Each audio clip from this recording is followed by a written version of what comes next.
A few years ago, I got a text that literally changed my life. And when I say literally, I'm not saying literally like we almost always say literally when we mean figuratively. I mean, this text has impacted me almost every week of my life in the year since I received it. It wasn't the longest text I've ever received, but it was one of the most powerful texts I've ever received. It stopped me in my tracks and completely changed my focus. And just to give you a little backstory, we were planning a church, we were starting on some new ventures together, we were plowing new ground, and we ran into some headwind not long into the process, and we were in a place like a lot of us end up in life where you're not sure who's with you and who's against you, and you're like, are these people on my side or are they on the other side? And I felt like arrows were flying my way. I don't know if they really were as many of them flying my way or not, but the enemy has a way of convincing us that one arrow is 100 arrows or 10 arrows or 1,000 arrows. And I was sort of living in that protective bubble of wanting to know who's got my back. Have you ever said that before? Man, I love this guy. He's got my back. I don't know if I can count on those people, but she's got my back. And the process was playing out over time and over months, and I was a believer then, and I'm a believer now. If you give things time, they normally play out, right? And so something had happened, and it had played out in my favor, and I was pumped about it. I'm sorry to admit that today, but I was excited that something had played out in my favor, and I wanted to share that with someone else who could appreciate that good news. So I texted someone who I knew had my back. And I'm of the demographic, as you can tell, that a long text takes a minute. So probably 30 minutes later, I had formed this very long, can you believe this?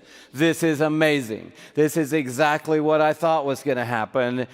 Text. And I hit send, and it was the kind of moment where you don't hit send and then go back about what you're doing. You hit send and you stare at the phone. You are waiting to get the reply. And a minute went by, 2 minutes went by. I can tell you right where I was standing, at the top of our driveway, staring at my phone. Finally, the little wheel starts turning around. I'm like, yes, something's coming back to me now. And here's what I'm thinking. I worked on this for a while. It's lengthy and wordy, and there are no emojis in it. So I don't want any fist bumps back. I don't want any thumbs up or praise hands back. I want a commensurate response.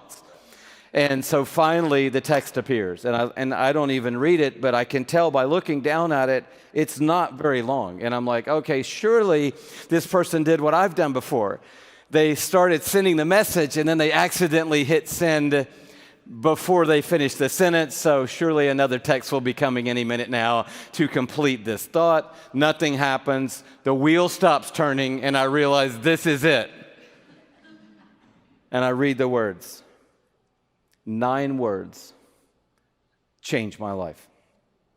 And the 9 words in the text said, don't give the enemy a seat at your table.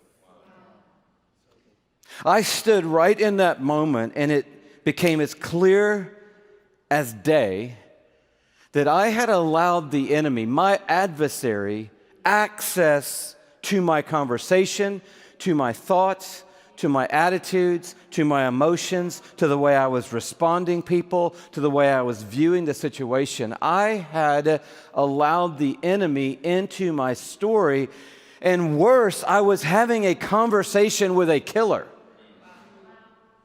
And in that moment, God just arrested me with the simplicity of those 9 words. And those 9 words have come back into play in my thinking and in my processing life almost weekly in the decades since that text came to me.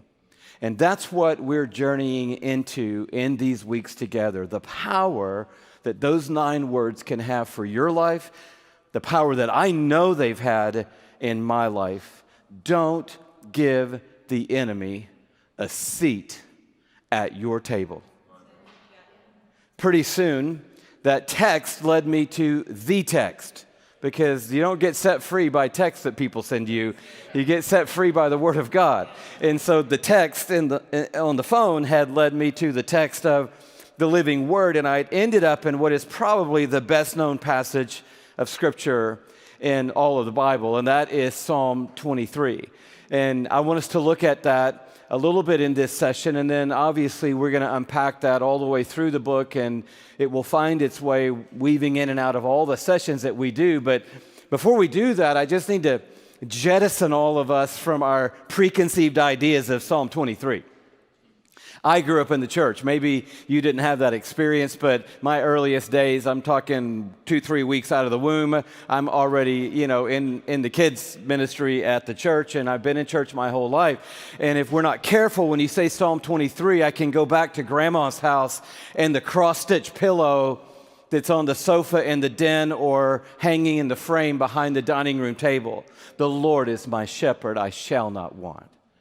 I can go back to that photo, looked like an Olin Mills photo session that we had in the middle school boys' room, where it was Jesus with the faraway look in his eye and the shepherd's crook and the lamb, on the shoulder. I can go back to there, and all of a sudden I can miss the power and the grit and the possibility and the promise that is in this psalm. This is a psalm of David. David was a king. He was a warrior. He was a leader. He was a fighter. David was a shepherd, and he knew what it was like to be in difficult situations and see God deliver. So this isn't some quiet, super soft, fluffy, spiritual psalm. This is a gritty psalm from someone who lived a life of really seeing their whole future in the balance and seeing God come through. The invitation is powerful. David opens with this line, "The Lord is my shepherd." Now, I know we all know that phrase, and you want to just hurry into the next line, which says, "Therefore I shall not want," or "I shall not be in want." But I want us to stop just with that thought for a moment. He said, "I have a shepherd, the Lord." And here's the key thing about this text that I don't want us to miss. All of us have some kind of shepherd in our life. We were created by God, for God, and if God isn't leading our life, that doesn't mean someone else isn't leading our life. We were made to be led. So if He's not leading, somebody else is leading. Somebody else's opinion, somebody else's position, some kind of internal desire, or somebody's just saying, "Hey, I'm leading my life. I'm calling the shots. I'm the one in charge." To that, we would say, congratulations, you are your shepherd. So your 23rd Psalm is going to read, "I am my shepherd," and I can promise you the next line is going to read, "and I am in want." Because whenever I get in charge of my life, things don't go great. Whenever I get control and I decide that I'm going to be the one who knows best for me, things don't go great. But you and I have an opportunity. Can we just pause right here for a moment? You have an opportunity today at the beginning of this journey to say, "Jesus, I want you to be my shepherd. I want you to be in charge of my life." If the creator of the universe is inviting me to be in His flock and under His care, I want to say yes to that. And if I do, I get to lean in to what David has experienced in that process. Number one, I shall not be in want. It doesn't mean, David is saying, if you read all the Psalms and you know David's life, he didn't always get what he wanted every day. But he never lacked what he needed any day of his life. And then he talked about how it plays out. We won't dive into the whole psalm, although I really, really want to, but just look at some of the things that happen when the Lord is my shepherd. He makes me lie down in green pastures. Now that is amazing, by the way, because we all need green pastures. The frustrating part is he's telling us right away, when I'm referring to you as sheep, I'm not paying you a compliment necessarily. So I'm not saying, "Oh, you're so fluffy and so cuddly and so cute and so wonderful, and when you baa, it just is such a beautiful thing." He's saying, sheep, if we're honest, they don't see good. They don't always make great decisions. They're not super steady on their feet. They've got like 6 duvets worth of wool on top of them. And they need help. And you need help. So much so, Louie, that you're not even smart enough some days to know how to find a green pasture. So I'm gonna have to make you lie down in a green pasture.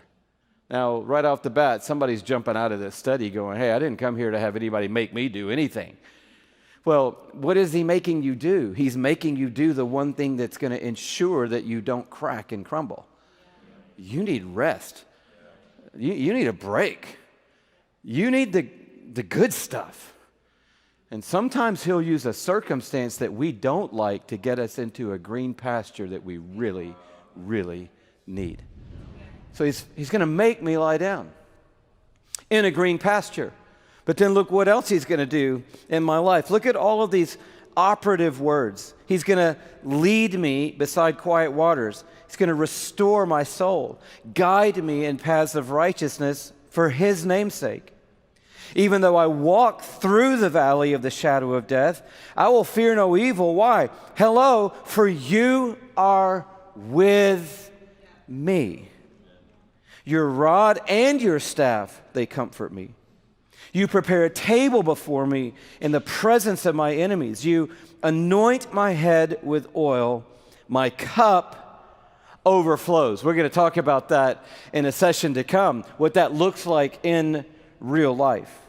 And then this great capstone, surely, I'm convinced, I know this is going to happen. This is a reality. You can count on this. Goodness and love are going to follow me all the days of my life.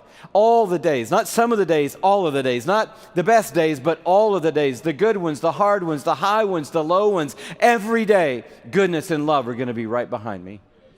And then what's the ending? I am convinced that I'm going to dwell in the house of the Lord forever. That's what you get when you trade whatever shepherd you've got going for Jesus leading your life. And I love this verse 5. And I want us to focus on it for a moment because it's really what this journey is all about. I have to be honest and say that if I had written the text, I would have written this verse different. Have you ever been honest enough when you got to a verse in the Bible and said, I might have changed that one a little bit? I would have written this verse, if you're my shepherd, then I want to say, and you will prepare a table before me in your presence. I would like a window seat where I can look out and see all my enemies being scattered while we eat. This will make it a double blessing. I have you and an incredible meal and an incredible table, and for entertainment's sake, I can watch all my enemies being destroyed. But God said, no, I'm not going to do it that way. I'm not going to sequester you or extract you from a broken world. But in the middle of it, whatever it is, circumstances, arrows that are flying by day or by night, whether it's persecution or difficulty or a cancer ward or a diagnosis or family strife, I'm going to prepare a table for you right in the middle of whatever it is. And here's the beautiful thing about it and why we put this table here today. It's a table for two. And I want you just to have a mental picture of what it looks like. You guys are not bad people, by the way, but you just became the enemies today. The table is in the presence of the enemy. So just imagine that the arrows are coming from you. The stress, the hardship, the difficulty, the challenges, the trials, the bumps in the road, all the things we're not sure how they're going to play out. And sometimes those are real. People are saying things about you, yes?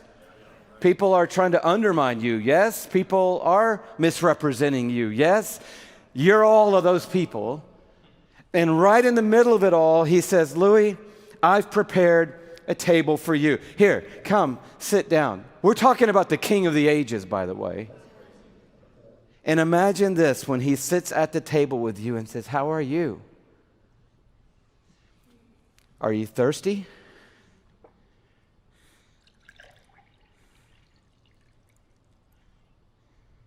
So good to see you. Really, really glad you came. I got everything I could out of the kitchen. How's life? How are you?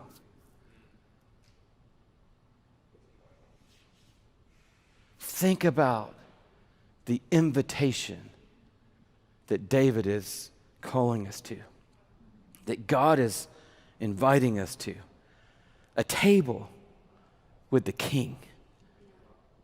Yes, it's in the presence of the strife, right in the middle of the battle, but a table with the King. And we're going to see in this journey that we have an opportunity to do one of two things. We have an opportunity to accept this invitation to, the way I want to call it, intimacy with the Almighty. Or we can make the mistake that a lot of us have made in our lives, and that is we can be so busy doing amazing things in our lives that we end up with only a drive-through with the King. It would look like this, and I know no one would ever want to do this, but can I borrow your phone just for a second? It would look like this. You mind if I borrow your coffee? It would look like this. So we would go, wow, this is incredible. The God of the universe, He wants to be my shepherd. He wants to lead me and guide me and restore me, and He wants to be with me and protect me and provide for me and anoint me and overflow in me. He's going to follow me. This is unbelievable. Are you kidding me? Are these ginger snaps? I love ginger snaps. Oh, my word. Those are incredible. This is so good. I've got to let everybody know what's going on here. I need my Bible so people will know that I'm spiritual. So I'm going to put my Bible in here and my glasses. I want them on. I'm going to put them over here. Well, I like them over here. This is so good. This is unreal.